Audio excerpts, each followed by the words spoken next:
We all experience challenging and difficult situations in life. In the face of these complexities, it is not always clear how to respond, what to do, or what to avoid. It's easy to get stuck in these moments and stop moving forward in life. Wholeness with Naomi is a program that explores our experiences with such encounters and provides tools and strategies that can enable anyone facing these hardships to continue walking their path in life. We can't wait to meet you on this journey. Tune in, your life is about to change for the better. Welcome to our program, Wholeness with Naomi, where we talk about different and sometimes difficult situations that you may find yourself in. More importantly, we talk about the tools that you can use as you navigate in these different and difficult paths. Today on the show, we are talking about the subject of money and marriage. It is often said money is one of the leading causes of divorce. Today we want to talk about that subject. Why money causes that? What power does money hold on marriage? Joining us on the show today is Ms. Shalom Govero, who is a financial expert, and she'll be taking us through this topic today. Welcome to the show, Ms. Shalom. Thank you so much. It's good to be here. Yes, today we're talking about money and marriage. And as I shared earlier on, it's often said that it's one of the causes or leading causes of divorce. Mm-hmm. And I want us just to talk about why that is so.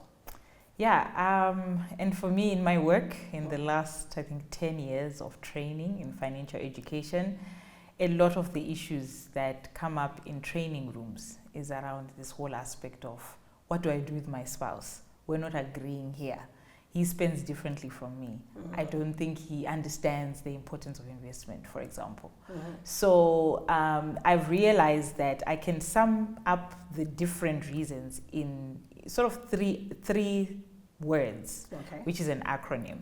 So the reason why money is such a thorny issue in marriages is because of three reasons. Number one, money is personal. Okay. Right. So when I mean money is personal, is that a lot of the way you manage money is based on your personal experiences. Okay. So what that means also is that there are money traumas that come with that, the experiences that you went through that inform your money habits, that inform how you even approach things like savings or financial products like banks, for example. We have a whole, we're calling it a sort of level of trauma with banking in Zimbabwe, for example, or insurance providers because of what happened in the past. So we say money is personal because you really bring a lot of who you are as a person to how you handle money. Okay. Yes. So it's a summation of all the life experiences that you've gone through. All of that is also being expressed in how you view money. Exactly. In how you view money, in how you use it, how you accumulate it. Even when you look at, your career choices, they're all linked to maybe some things that happened in your past or your upbringing or even your education, right? The second P is that money is private. Now, privacy is a contextual issue or a cultural issue. We are taught growing up what we consider private. So it's not something that can be, sort of generalized. So something that's maybe called private in our context may not be private in another context. But let's look at the Zimbabwean context, for example. So a lot of us grew up with parents that had the father working in the city and the mother living in the rural areas. Mm-hmm. I'm talking about a specific generation here. That's not our generation. That's not millennials. This is the generation soon after independence, right? So what that did is that the men were the ones that were earning a specific salary and what have you, and they would make all the financial decisions, as it were, because they were the ones that were earning. Mm-hmm. And this is where you sort of hear these statements around, but yandino khora ndinino iziva, right? Because these were things that were passed on generationally, where the men knew how much they earn and they don't tell their spouses. In fact, they just say uruda marie, then they give you from their pocket. You don't know, you never really know how much there is in that pocket. It's interesting that even in a marriage setup where it's two people that have come together to do life together, money becomes something which is private. Yes, because it's a contextual issue, it's a cultural issue, it's something that's passed on from generation to generation. And in fact, one of the issues now is because now in a marriage setup, what you've just mentioned, we're coming together and we are trying to build intimacy.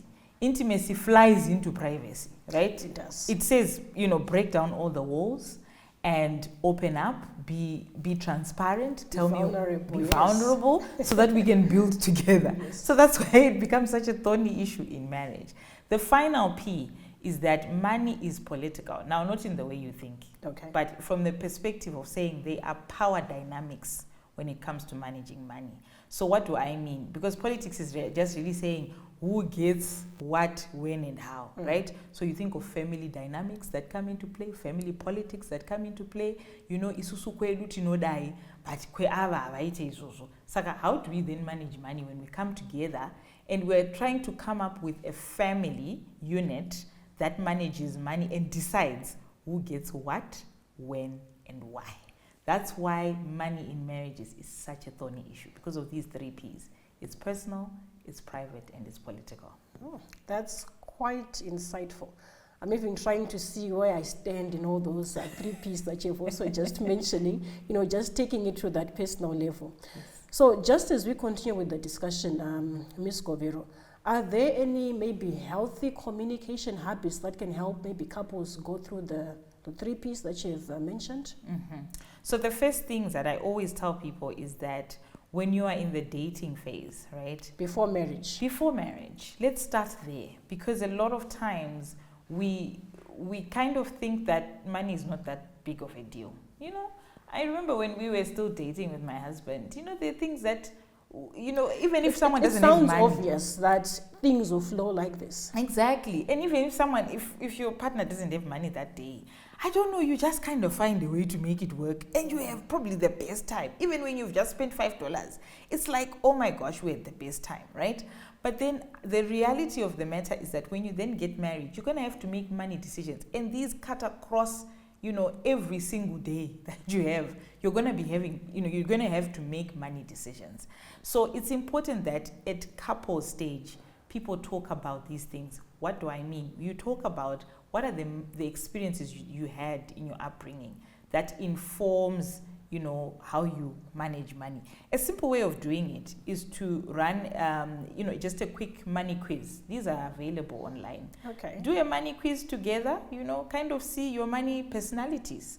Because money personalities are really interesting, because they then start to reveal how you approach things like saving, investing, or spending.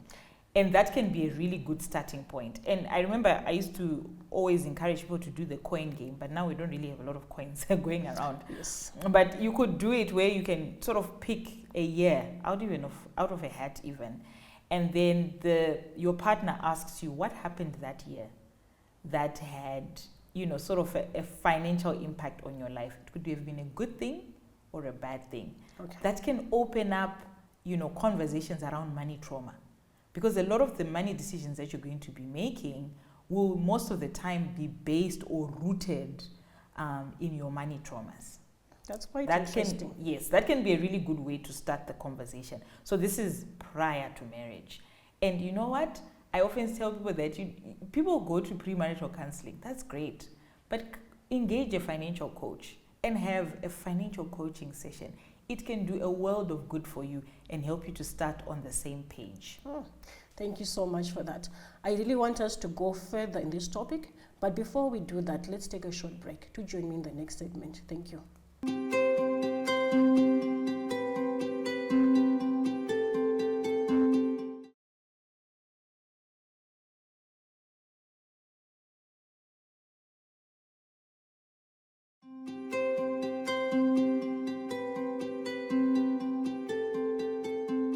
Welcome back to our program, Wholeness with Naomi. Today on the show, we're talking about the subject of money and marriage. And before we went on a short break, Ms. Govero was just sharing with us about the different personality types where money is concerned.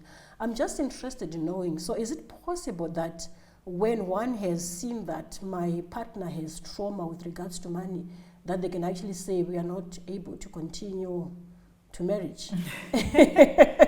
Very big question, huh?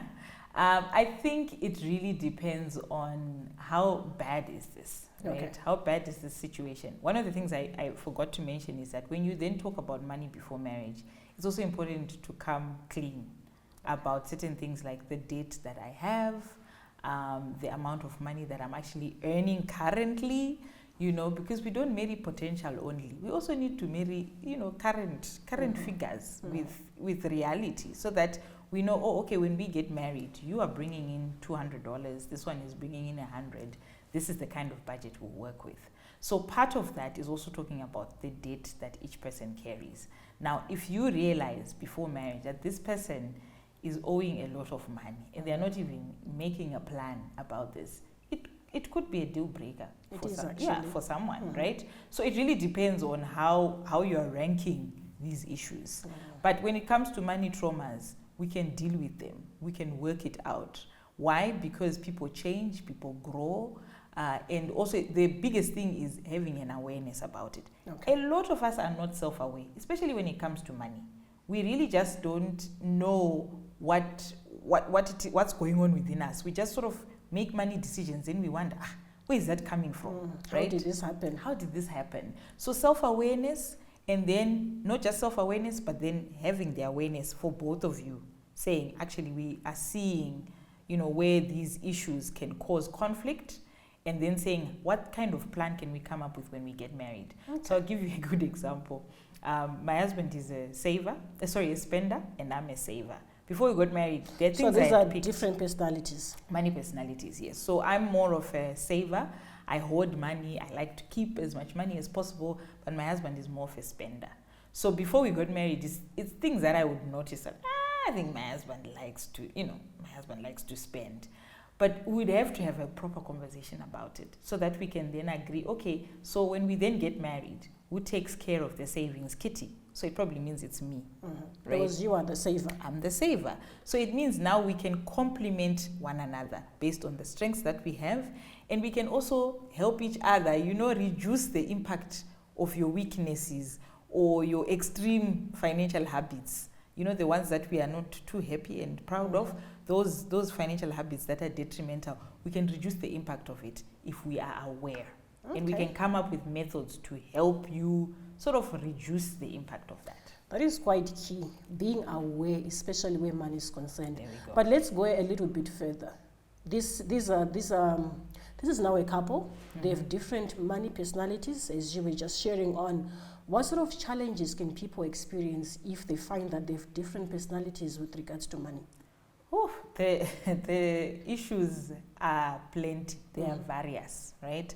So one of the things I've also noted is that if couples are not having frequent money conversations, and they're not having conversations that are beneficial to their financial plan, they can actually build very separate lives, which is very detrimental. Same house, separate lives, but separate lives. So you have women who have property in their names and their spouses don't even know.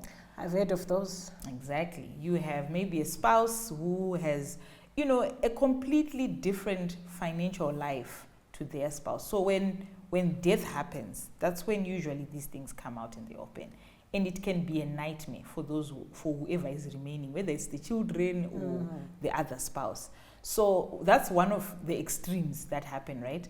But those extremes are built by the small things that we hide from each other.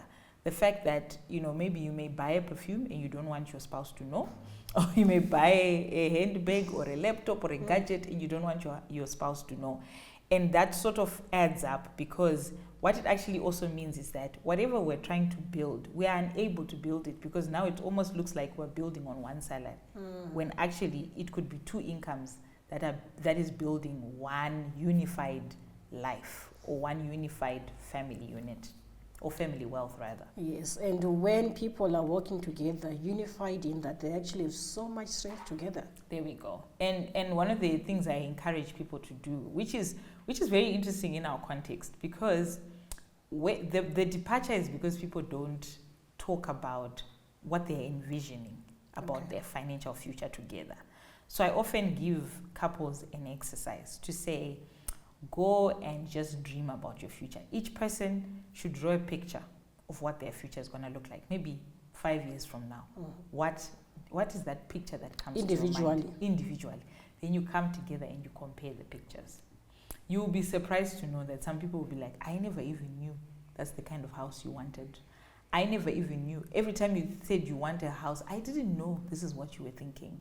I didn't know that this is the kind of car that you want to drive. And sometimes when we start there, we're able then to say, okay, so how do we do this together? And then we come up with the strategies for spending, saving, and investing together. But the first thing is, do we have the same picture? Are we seeing in the same light? Because if we're not seeing the same picture, then definitely we're going to be building differently. And what also tends to happen is that if I don't see what you are seeing, I may even start to fight you because I'm thinking, why is she emphasizing that we need to go and buy a stand? What's the importance of a stand? I just want to buy a house.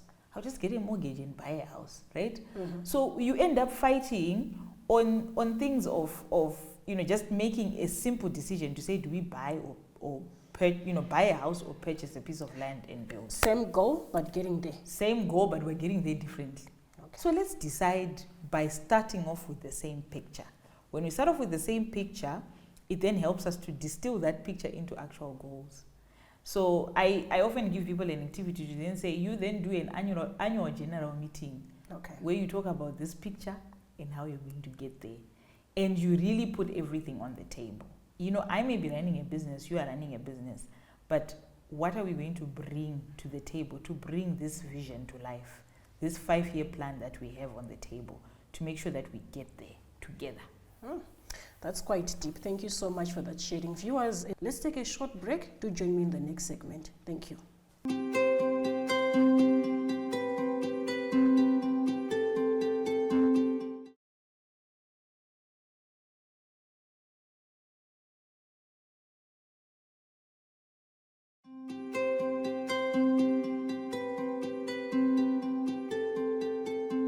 Welcome back, viewers, to our program, Wholeness with Naomi.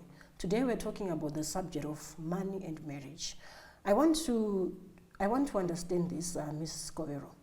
Is it possible for people that have gone through trauma with regards to finances, that could be 10 years, that could be 20 years, as I shared earlier on, it's one of the leading causes of divorce. For people that may be on the verge of it or have gone through difficult situations with regards to money, is there any hope for them? Are there any tools that they can use for them to move from that place, coming to that place where both of them are able to see things together and they're able to work together? That's a really tough question. You know why? Because the issue is not just money in those instances. There are other things that have then come into play. So what tends to happen is that money has a tendency to make us selfish. Okay. Right? So we can start to operate or make decisions based on what we feel is good for us, right?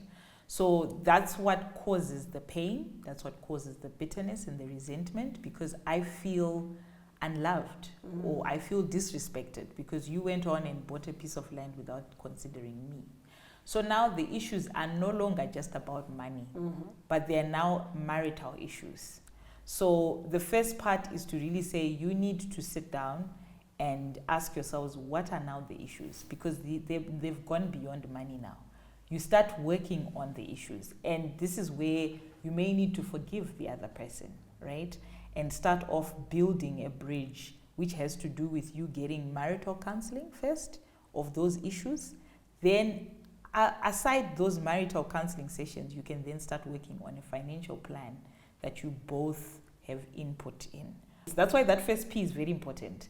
Because money has that power to evoke personal, deep emotional feelings. I can be hurt at a very personal level when really it was just a money decision. You can even explain that to someone and they'll wonder, why are you fussing? If it was my husband, I wouldn't even worry. And then the other person is trying to articulate that, no, it's not the fact that it was bought. It's the fact that maybe during the decision making, I was not included. And that makes me feel like I'm not part of what's happening. So you need to realize that a lot of these issues then become marital issues, not just money matters.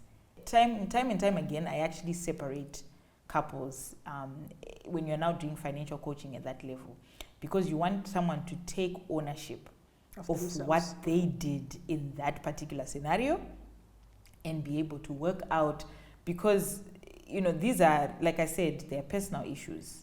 So the line between personal finance and family finance is often blurred, especially in times of hurt, you know. So yes, it's a family finance issue, but now it's become personal for me. So sometimes we may need to separate the two and deal with, okay, what was your part in this? You know, how can you maybe, you know, fix your own financial habits and become a healthy financial partner for your spouse, right? So that when we go back and we're now building together, we are now at the same level. That is really quite profound. Viewers, as you are watching the show, you know, there is nothing that is new under the sun. The situation that you're facing, experiencing with your spouse, which maybe you may be thinking that this has come to an end, there is hope.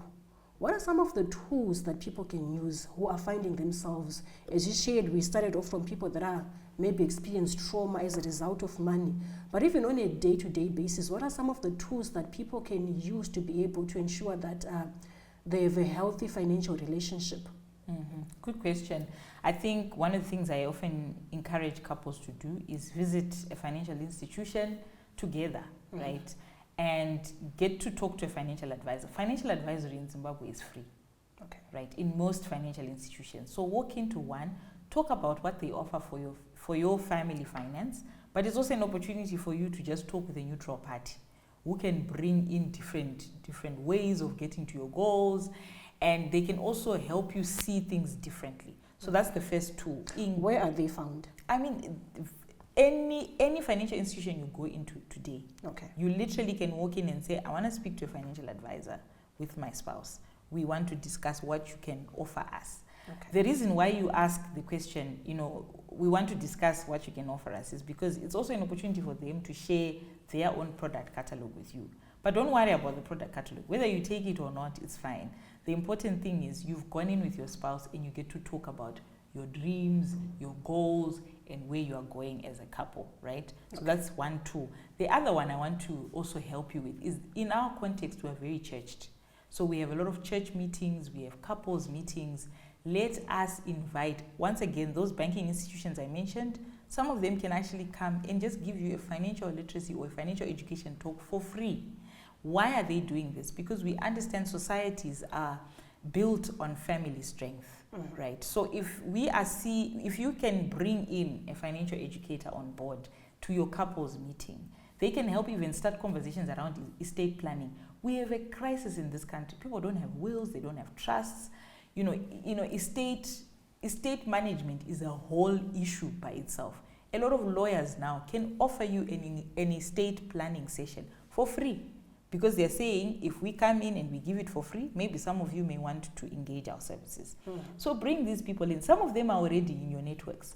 Some of them are already people that come to your church, but they are professionals with that help. They can speak into those issues. Because when we are in a neutral environment, people warm up to that.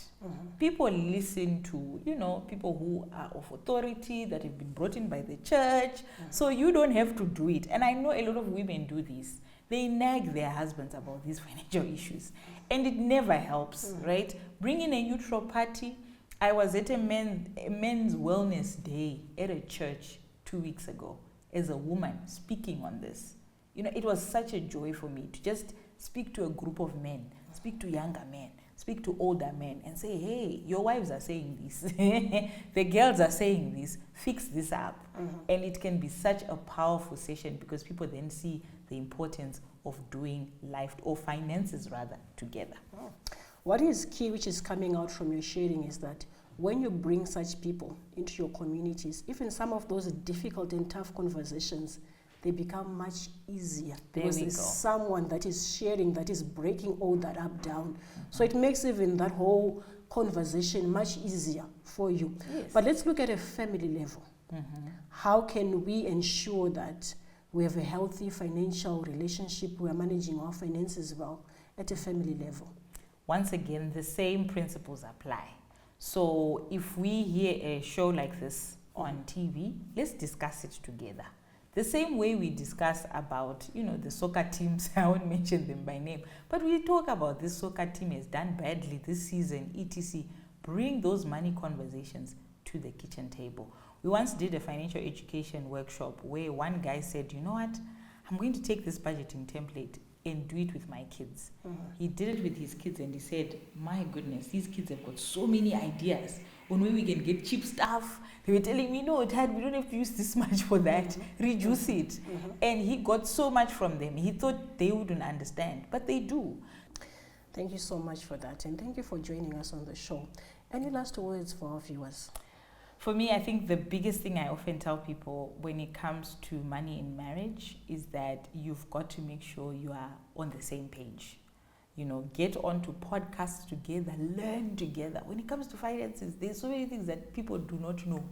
Get to learn together, because knowledge a lot of the times breaks down the misconceptions from our upbringing. It breaks down the trauma issues because you've been enlightened. So make sure you learn together. Read a book together on finances. You know, pick up a podcast. There's one called Mari Podcast. It's a free podcast online. You can listen to it and get to learn together about money. That can be a game changer for you. What challenges are you facing?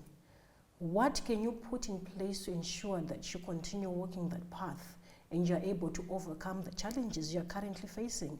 There is hope. Even for one that was about to throw in the towel, there is hope. Get into the community, seek for support, go for professional services. But these two can be something that can be overcome, and you can work together with your spouse, coming to that place where both of you are able to achieve your goals together. Do join me in the next episode, but in the meantime, continue in wholeness. Thank you.